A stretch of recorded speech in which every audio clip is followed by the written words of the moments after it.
teaches us to manage our own emotions with the right tools, with academic tools, and how to deal with them. How you're supposed to lead a human team, and you need to deal with your own frustrations once a project falls through. So throughout my career, I've held several positions. There's a whole list of them, and I tend to forget about them, but I feel very proud that at least I can say that I'm also a teacher at this program for emotional management.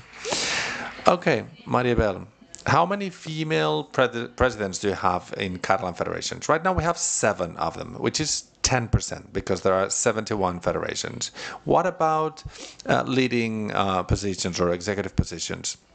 In federations and clubs, a similar percentage. It's a very male-oriented world, obviously. However, let me insist, I think that we need to get our focus right.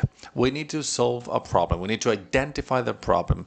To be a sports executive is not an easy job for anyone, men or women.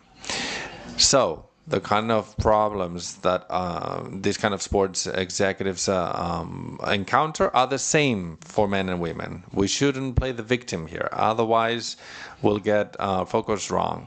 And what happens, in my experience, is that it's a matter of personal choice. Sometimes, and I tend to give this example at the Volleyball Federation. People told me, "You're the first female president." Yes, but not because there were obstacles to other women to hold this position. We haven't had any black president. That doesn't mean that the federation is racist. It just hasn't come up. We haven't had the chance, so we need to explain this, what it takes to be a leader. And to change the way we approach this issue, because I believe that we might be making a mistake here. Okay, something that I've heard you talk about, the quotas in administration and management. Can you tell us what your take is on the use of quotas? Well, my opinion doesn't really matter. Okay, I'll just say it out loud. I'm trying to find ways to sugarcoat it. I'm not in favor of quotas. There, I said it. I don't think they have to be the only measure, and not specifically for sports executive positions. It cannot be the only solution.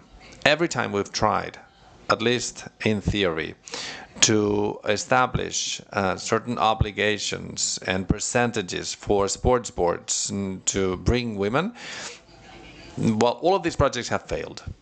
And many of these rules have been suppressed. I've even talked to people at the High Council of Sports about this. So they've rolled them out together with other measures or ideas, and then they do work. Because for many women, when we hold a leading position and the document says, for instance, any sports board should have at least one woman in their midst, at the end of the day, we are not funding those women, and we become quotas. I'm not a quota. I think it's obvious that I'm not, right? Thank you, Maribel. Ingrid is one of the founders of this Association for Women in Professional Sports. She's the general manager of Jupiter now. Do you know how many female executives you have in football clubs right now? Okay, before I answer your question, I would like to give you a general context of what the situation is in Catalonia.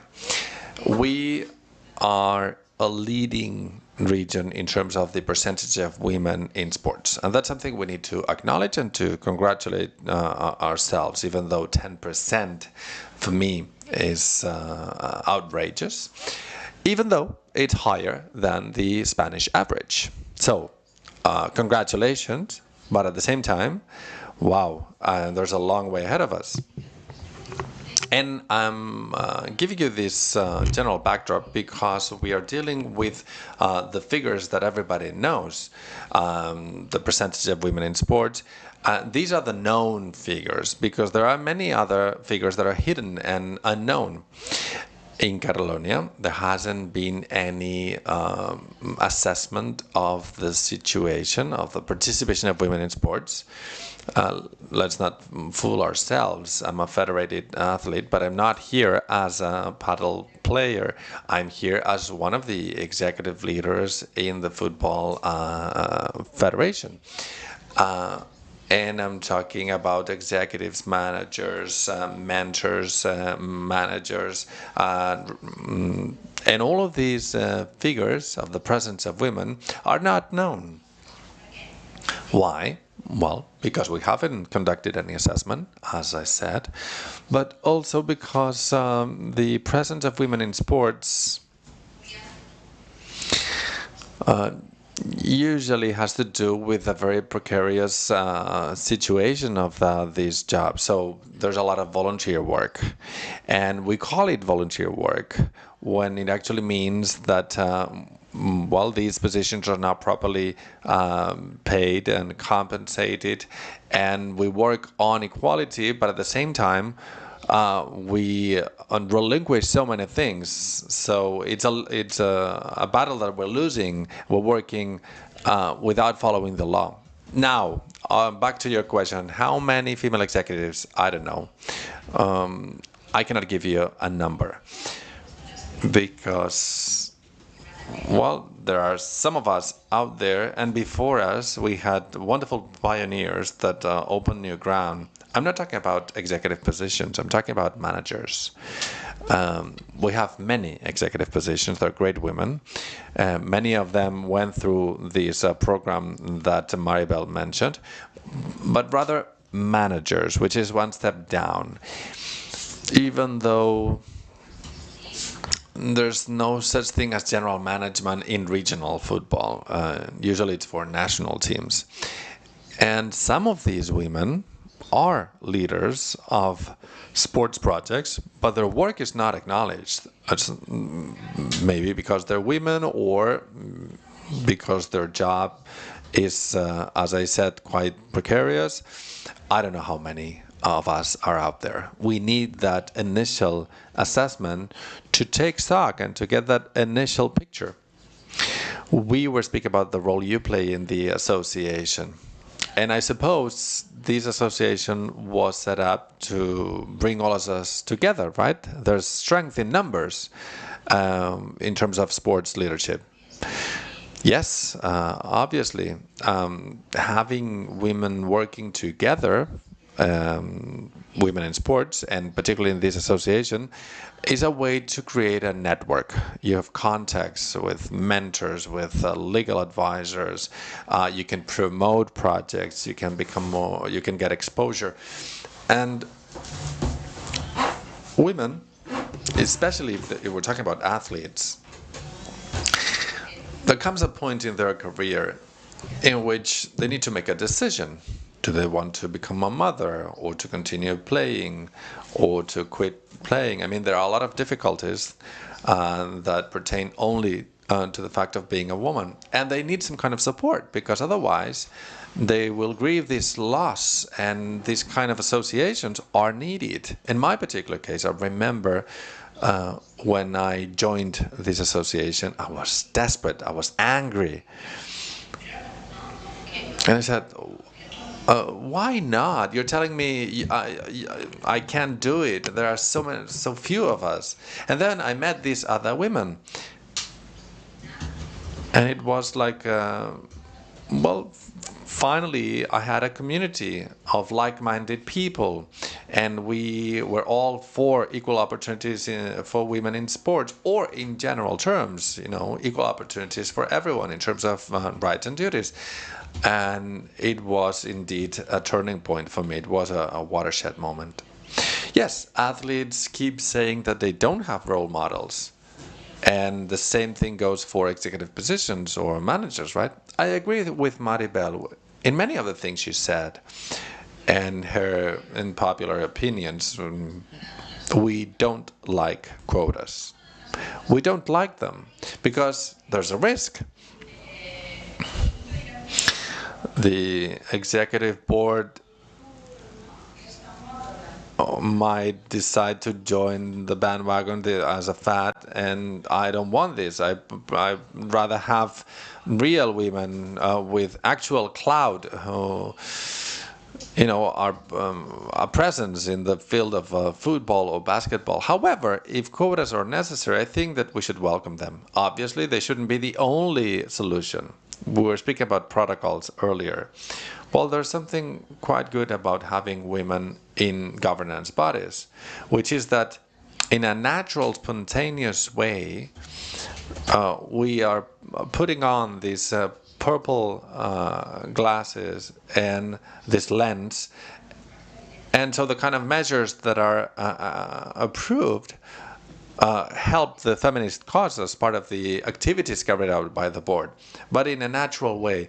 And I encourage you to think about how we can facilitate, or at least not prevent, access to women to our own governance bodies. And I'm saying this because the kind of measures that we apply, harassment prevention protocols, equality plans, should come hand in hand with other kind of solutions to bring this to reality. Otherwise, it will only be on paper. We at the Jupiter Club have such a protocol, customized to our own situation, because obviously you cannot use other kind of document. I don't have a pool to swim. We practice in a field. So we hired a company. We have now that code of ethic, an ethical channel 360, and if there's a member or a player of any gender that is harassed, they can complain about it. They can report this case anonymously through this channel.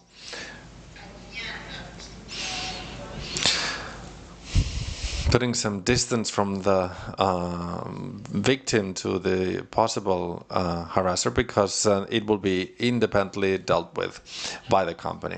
I suppose that you have young people who want to join this world. What do you think that the future of executive women will be in sports projects? I think it should be 50%. That's what it should be. It's a way to become sustainable. Are we far from that figure? Yes, we are.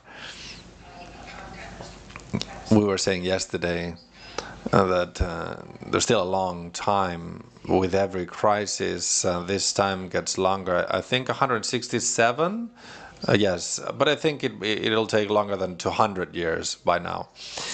And we at the association not only work with this network, this support network for all areas for women that are professional athletes, but we also provide other services, and I'll finish. Recently, in the Madrid region and on the Balearic Islands, we carry out this kind of assessments to analyze exactly the situation of women in their territories. Because once you get this initial assessment, you can choose what kind of solutions will be more efficient for your particular case. Because we cannot compare, Andalusia in the south, or Catalonia, or Madrid. So we need more information in order to make decisions. Thank you. Beatriz Álvarez is the new president of the female league, the new category. You started off as a football player yourself, then you became a coach. You held these leadership positions in Asturias, in your homeland, and you went up the top until you became the president. Tell us a bit about that development. Okay, well, first, thank you for having the opportunity to share this roundtable with my colleagues and with everybody else. It is a pleasure for me to be here. And yesterday I had to fly from Asturias. It was supposed to be 1 hour, to take 1 hour, and it became a whole day. I had the feeling I was in New York or something. Well, you could have taken the train. I think it would have been much better with the train, but anyway. Yes, my whole life has been about football. I started playing when I was very young. I joined the federation when I was 12, and I went through the different categories in football. I was a player. We set up a school, Oviedo Moderno, which was my club all along, and then I took a step to become the president of my club, and for 10 years I've represented this club. So I experienced this growth, this exponential growth, that we can now enjoy the benefits of this process, but it wasn't easy, and I was there all along, so it allowed me to get this first-hand experience and to know how difficult it has been for athletes, for coaches, female presidents and executives in this male-oriented world. We were speaking about sports federation before. There are more than 60 of them in Spain, and I believe there are only 2 women chairing those federations, presiding over them. So that's quite telling. And I was given an opportunity to represent the clubs in this new female league. I thought it was quite an opportunity because you get exposure and you can become an example to follow for many young women. In my particular case, when the clubs called me to be part of this project, I wasn't working for female football. I was working at the sports department of the regional government in Asturias. I mean, I followed the sports because it's my passion, but from a different viewpoint. So when I got that call, I was surprised. And it wasn't the right time. I was pregnant, 8 months pregnant. So I think it's important to say this because I remember when I got the call, these were people I had been working with for 30 years. You know, we have shared so many cups of coffee where we would cry over the problems and the discriminations and these long and winding road that we were all facing. So it was quite meaningful for me that these people looked up to me as a possible leader for this project because I had already been part of that project for years. And I would look at my belly, 8 months. I had 2 other children, so I was completely unaware of what it took to raise 3 children. And I said, okay, should I take this step? Should I make this decision? Many of us stop to think, and probably your personal responsibility of child rearing and the attachment that you want to instill to raise your kids, well, that prevented me from saying, yes, this could be my life project, the thing that I had believed in since day one. And the professional league was about to begin, the resources were there. It was meant to be a success, so it was a tough choice for me. I'm sure that many women, and obviously all men, would have loved to say yes right away. They wouldn't even have thought about it. Whereas in my case, I have to say that, well, it took some thinking. Because of these personal circumstances, I live in Asturias, my family is there. How can I think about moving all across Spain? So in one of the conversations I had with my husband, I was, shedding tears, thinking about this. How can I do this? I'm going to be away from you guys. And he said, Bea, if I had been given this opportunity, do you think that we would be talking that much? If a man gets the opportunity in his career, the thing he's been fighting for all his life, he said, look, I'm going to be a father as well. And I live with a feminist, so that helps. And I said, well, you're right, Angel. I should take it. What kind of message do I want to give my kids and my daughter? That you can be a woman, you can be a mother, you can hold such a leading position, you can be a role model to others. And we can and we must. I think it's a responsibility as women to do this without feeling guilty, out of our own freedom to choose and to decide on your own motherhood the way you want, so that you get no judgment from others. So I think it's something, of a personal choice for me and for my children, which is why I decided to take on this responsibility. We'll speak with Josep Maria later. He manages other athletes who are not only great performers when playing, but they also represent a cause. And with men, it doesn't happen that often. So in this F League, the female league, the candidates for presidency and for referees were all women, right? And other leading positions. The names that were being thought of as possible leading positions were all female. Why should we have this affirmative action in place? Well, I'm going to give you my personal opinion. I'm not sure if this will be controversial or not, but to my mind, CSD, which is who thought about quotas from day one, they thought that whoever was to lead the professional female league had to be a woman.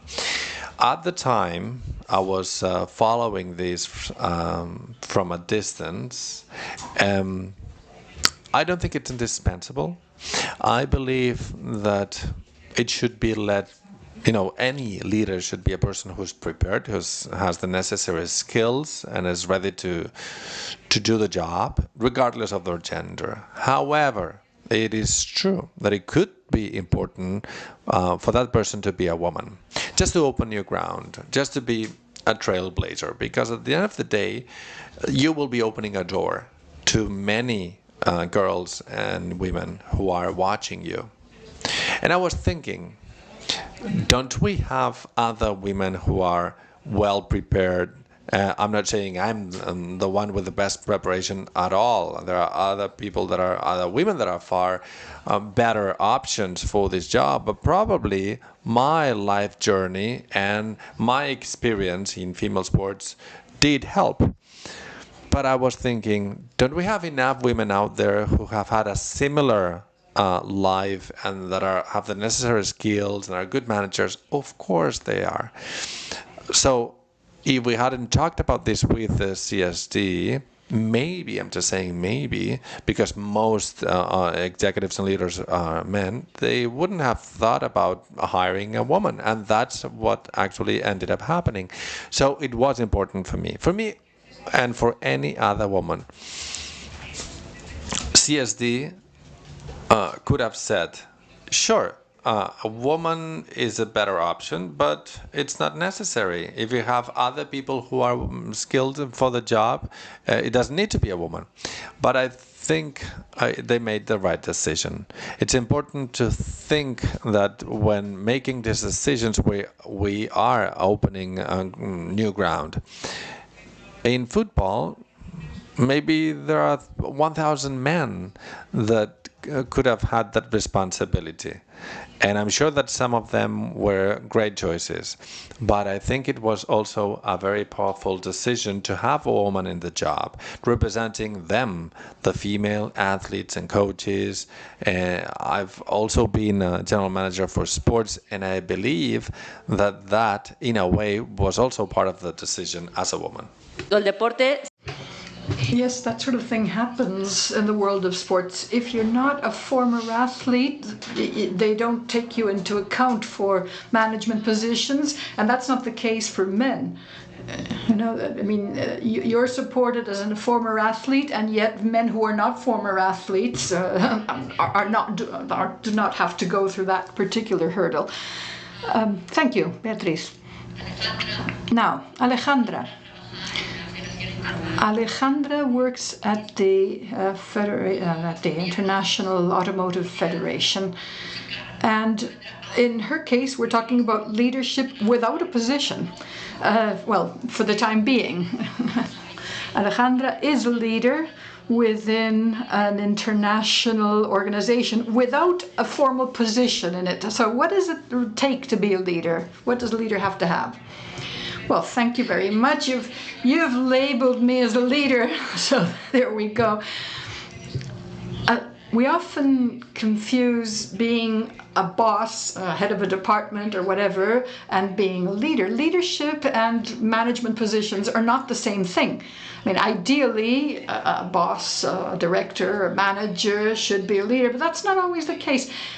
This idea has helped me in my career. I've had bosses and leaders that have taught me a series of things that I've been able to implement, but I've also seen things that I didn't want to do. The responsibility I've been entrusted with so far doesn't involve a label as a manager, director, or whatever, but I have been put in charge of projects and things where I've had to coordinate with a number of other departments without being nominally in charge. And as a woman, particularly in the world of football, coming from a background of football, because she used to work for FIFA, by the way. Yeah, that's right. So coming from the background of football and getting into motorsports. So when I was in FIFA, I was made group leader, so the word leader was in the position, and I had to manage a group of people, and of course, I had to manage their qualities and skills, and I had to deliver. What I've implemented is a series of things that you're either born with or you have to learn in your career and life. Communication, you need to, first of all, listen. You need to understand that person that you're talking to, what they can contribute, what their knowledge and skills are, what they can contribute. And you need to communicate as well. You need to be able to say, look, this is what we want to achieve. I think we could go about it this way. What are your thoughts? I mean, communication is not only important professionally, but also in personal relationships. Communication can avoid a lot of frustration and a lot of misunderstandings. And also teamwork. If I have to manage a team of people or a project, in my view, it's essential to help that person behind with me. This is the project. I'm going to teach you everything I know, because otherwise, sometimes people feel that sharing information is losing power. So, my idea is teamwork, and it's the opposite of selfishness. You can't keep your cards close to your chest because otherwise you're losing power. That's not the way it works. I think that's essential. And then there's another trait that has been mentioned. It's locus of control, controlling your emotions, controlling your emotions, emotional intelligence. I mean, even if you're having a bad day, you can't turn up at work and start yelling at everyone, co-workers or people who report to you. The people who have guided me best in my life have been people who, at times of very high stress, have this wonderful smile on their faces. How can you be so calm, collected, and smiling when we're in a terrible situation? And I don't know how to manage this. Well, this is also really important to be able to do. And so you don't need to be a boss, you don't need to be a nominal group leader, even if you're on an equal footing with a co-worker, you have to be out there. So generosity and emotional management. And of course, when you're managing emotions, you need self-knowledge and self-awareness. Until you understand yourself and how you react to different situations, before you can manage to do that, it takes a lot of work. If I have a new co-worker on an equal footing with me, if I've been around for longer, I'm going to help her out and help her figure things out. Because, in the long run, people will want to hang out with you and follow you to the extent that you're able to, to be positive, to encourage people, to smile, to have a positive dynamic. I think that's a take-home message. How many women do you have at FIA? We have a staff of about 250 altogether. And, well, the figures are not very encouraging. We're talking 40% women. 40%? Wow! We wish. No, sure, yeah, but I mean, FIA is a kind of different sort of federation, because there are two pillars. One is mobility, and the other one is sports. Mobility is automotive clubs, that help you out when you're stranded on the road. That's one part, and then the other part is the sports angle. And in sports, you have a lot of engineers, a lot of technical people, and most of them are engineers, and most of them are men. Sorry. So that's why we have this imbalance. In my department, there's just one man, but he's a boss. And in human resources, most of them are women, but then the bosses are men. It's good for me to be here today. Yesterday, the first FIA CEO was appointed, and she's a woman. It's a new position. So we have a new girl, and then we have the ad interim secretary for sports, a woman, and the ad interim secretary for mobility is a woman as well. So top management is rather balanced right now. And gender perspectives being implemented in terms of the basic statutory text and budgets and so on and so forth. Well, human resources. I know quotas are debatable, but human resources are driving for quotas. So a committee was set up for women in motorsports, and a program was set up it's called Girls on Track, to encourage girls into this, in order to get female talent from girlhood.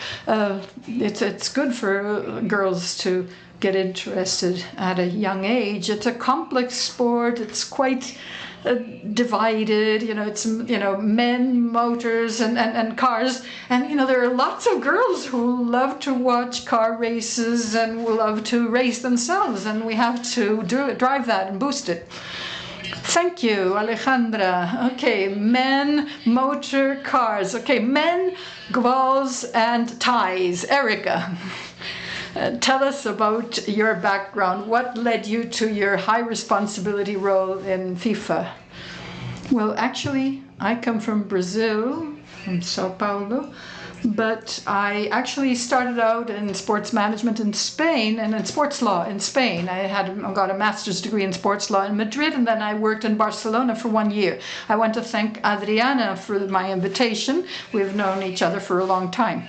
In 2010, I moved to Switzerland, to FIFA, and FIFA also has two parts, and I'd like to talk about the major change experience there, which Alejandra also experienced. I was in FIFA for 7 years as a legal counsel, as a lawyer, in the same department, the department in charge of transfers and minors and contractual disputes. We have plenty of work there. At a certain point in time, I hit the glass ceiling, and I knew I couldn't climb any further, and so I knew I wanted to do more, so I went on to UEFA, and that's where I met my current boss at FIFA. And so after a year and a half, when I went back to FIFA, he invited me to go back to FIFA and lead this department, which is the biggest department in the legal department, 23 people. And my first reaction was to refuse. Other women have experienced this sort of thing. Yeah, something like Beatriz. I remember a study that said, if you look at the traits or requirements for a given position, when a man sees a list of requirements and there are 10 and he has 3, he'll apply. And a woman will only apply if she has more than 8 or 9. And I thought, I'm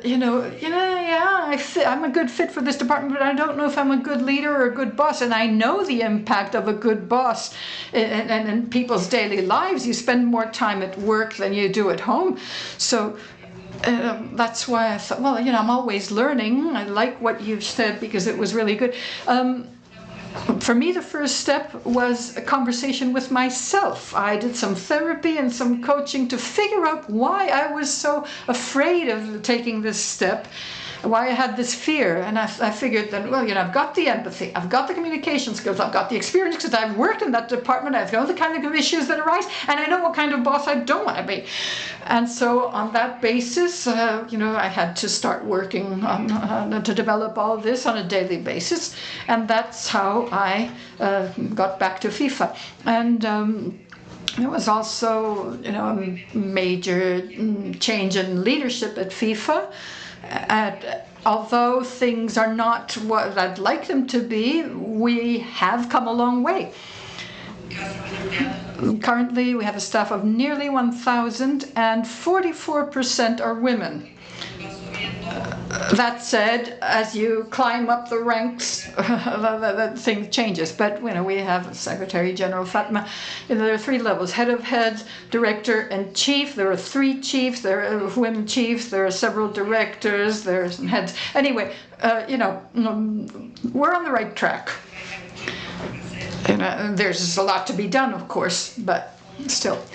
And you know, this conversation on quotas and affirmative action, you know, it's got to be 360-degree work. There's something that I work on a daily basis. We do need the quotas in our case because there has to be a starting point. But you also need affirmative action or positive action. You know, at FIFA we have you know, women's drive and for leadership, for coaching, but also initiatives for federations. We can't do this on our own. And then there's allianship, bringing men on board, because you know, always always fighting men is not the way to move forward. We have to work together and move forward together. I was quite struck by the UN report that said that if we can go on at this pace, we will reach full equality in 300 years' time. You know, enough is enough. We each have to do our own bit, but move forward.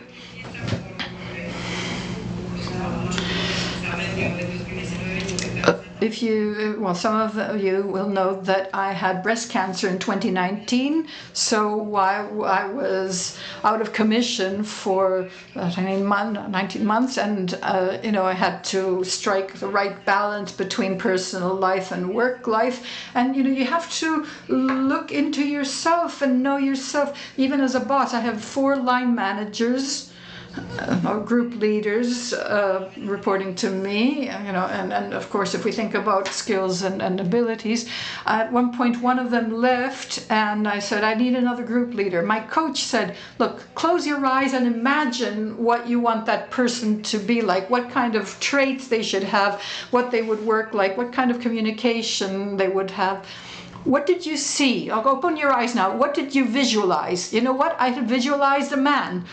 Because we're so used to have male managers that has, oh, this is awful. Well, this is awful. So this was a couple of years ago. So I became aware of the fact that I want diversity in my teams, not just in terms of women and men who want different cultures. We have 60 nationalities at FIFA. We want a variety. We need a mega mix of genders and cultures and experience and backgrounds, people who have practiced sports, people who have been in the office.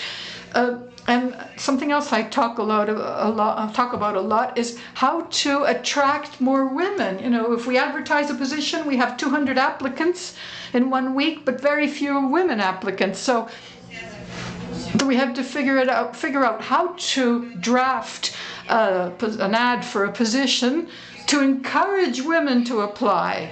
How do you go about that?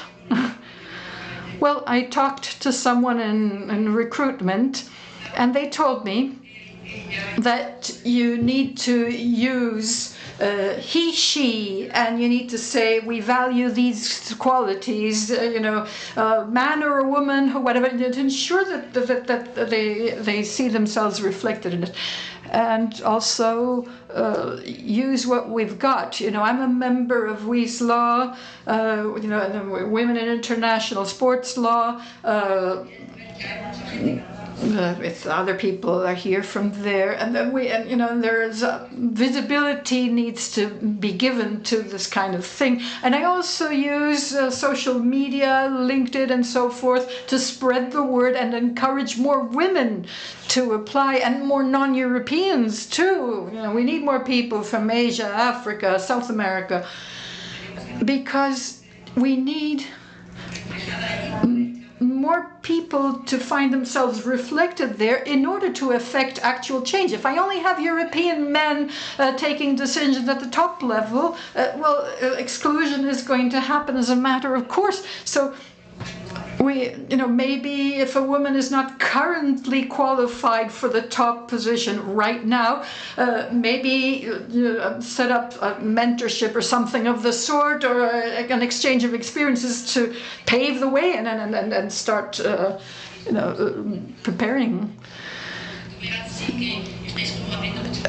So in the legal sphere, you seem to be clearing a lot more paths, and that you seem to be more trailblazers. It seems to be more difficult in other areas. So you seem to be doing a good job there, and you're encouraging women to take these positions. Okay, and now we will close with Josep Maria Figueras. Josep Maria works for an agency that represents athletes, not just representing them, you do a lot more stuff.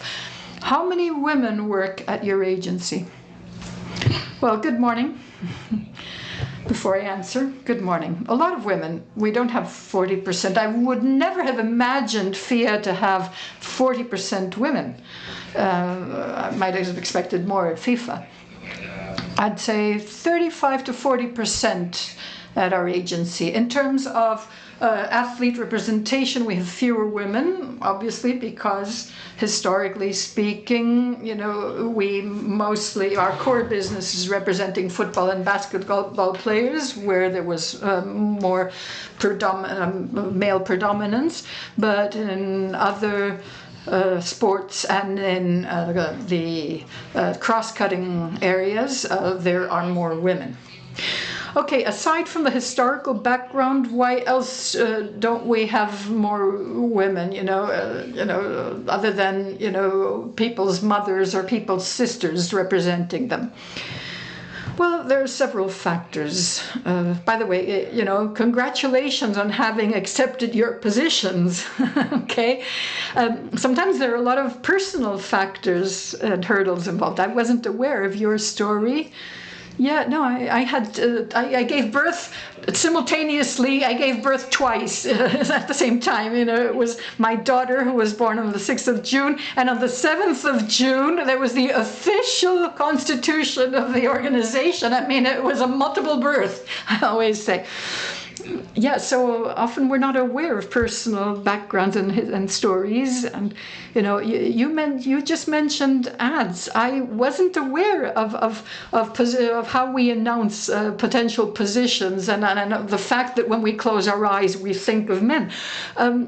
In the world of sports agencies, the assumption is that you need to be an ex-player. If a player feels that their representative is a former player as well, they feel better represented or advised. And of course, quite a few years ago, there weren't that many girls playing, and therefore it's less likely to have an experienced woman to represent you.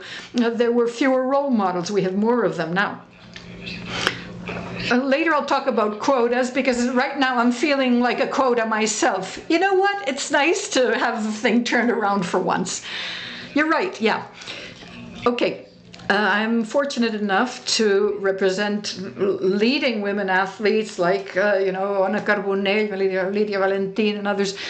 And what they experience in their sport on a daily basis, and what people who work for them experience on a daily basis as well, is the fact that they are role models, but they didn't have any role models themselves. Ana Carbonell did have some. In the case of synchronized swimming, there was a background, but that was not the case in women's football. And weightlifting is an extremely male-dominated sport.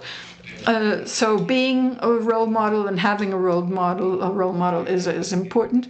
But then, Ingrid, Maribel, you said we lack data. Sometimes we have some data, but not everything. I would like to perhaps focus on getting much more data so that we could figure out exactly what to target. Sometimes quotas are the issue. Sometimes the issue is that the sports law needs to be changed. But in order to have more women in FIA, FIFA, and all these organizations and agencies as well, there are probably a lot of factors and hurdles that we don't know about. And so sometimes when you look at proposed measures, some of them are run-of-the-mill, like quotas, but others are overlooked, such as how we draft position announcements. So perhaps, thinking of Alexia and Donna, I was thinking that maybe we could have an observatory so that we can collect more data and analyze things on a more cross-cutting basis together with other institutions, because Asturias, Andalusia, and Catalonia don't have the same situation. Here in Catalonia, our figures are perhaps more encouraging, but we do have our shortcomings in some other areas. And sometimes we emphasize some kinds of action, and perhaps we could work on other angles as well more effectively. In our agency, there are some departments that seem to be more male-dominated and others that are more female-dominated. But let me cite an example. I don't want to talk for too long. We wanted to create a division for the representation of female talent. It would have been easy to call it, you first woman. Is that discrimination or isn't it? That's a question. Why do we say, football representation, is called, why do we call the football representation football and the women's representation, just called women's? No, we call it talent plus because we're including boys in that category too. So gradually we really need to work on this, and men need to help and be helped, because there are things we just can't see. And once we're able to put on our female spectacles and see things from a women's perspective, maybe we can speed up that 300-year journey. Maribel, we were talking about how you were helping Alexia, Ona, Maribel, or Lydia.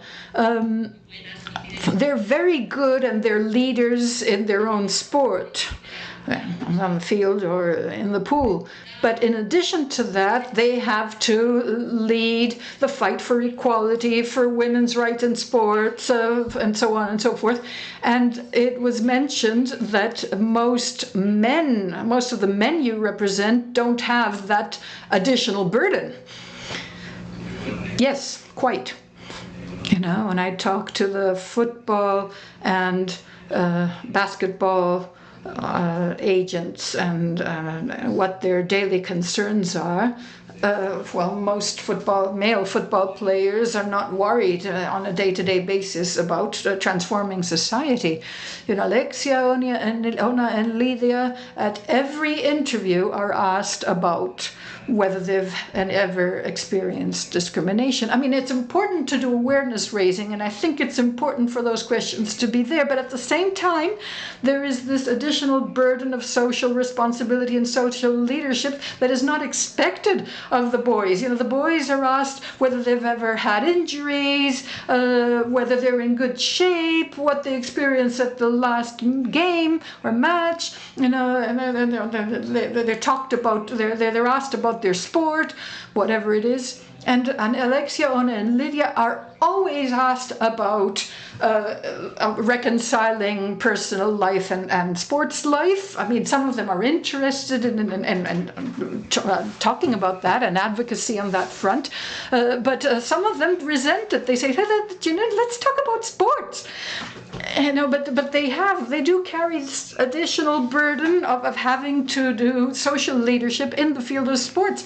And I can see that, the male athletes are not out there thinking of setting up an observatory, talking about inclusion, talking about an additional women's league, whatever. And, in addition to being their squad captains, they also have this additional burden of responsibility. And I always say that, they have to have humongous shoulders because they bear humongous burden, and it's quite demanding, I come to realize now. And aside from that, there's the sponsorship thing. Did you have something to say? Yeah. Similar to what he was saying, we experience a similar situation. You're often representing much more than yourself. The CAS, the dispute settlement, the arbitration settlement system in Lausanne is also male-dominated. If a man has an issue, he's just himself. If a woman has an issue, she represents womanhood in sports. And so that's an added responsibility, burden that men do not carry. I don't know if you agree. But I do feel that extra burden of having to set an example and having to be a role model. Okay, Josep Maria, what about sponsors? What's the sponsorship situation in women's sports? Are sponsors worried about this off-field leadership position? Well, they're actually seeking that out.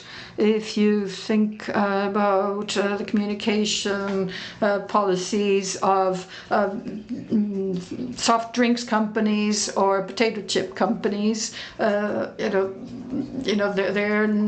boys are not out there implementing development plans. Can you imagine Neymar having a campaign, being involved in a campaign that is about social policy in Brazil? On the other hand, the girls, the women are leaders, female leaders in a world of men, and they're doing that. And so for CSR, they're actually sought out. But it's a good thing. But at the same time, it can be, well, an additional burden. Yeah, exactly. That's right. An additional burden. Okay, so far so good. Thanks, all of you. I'd also like to thank our attendees, just buttonhole them as well so that you can get the extra stories that they haven't been able to share here. Thanks.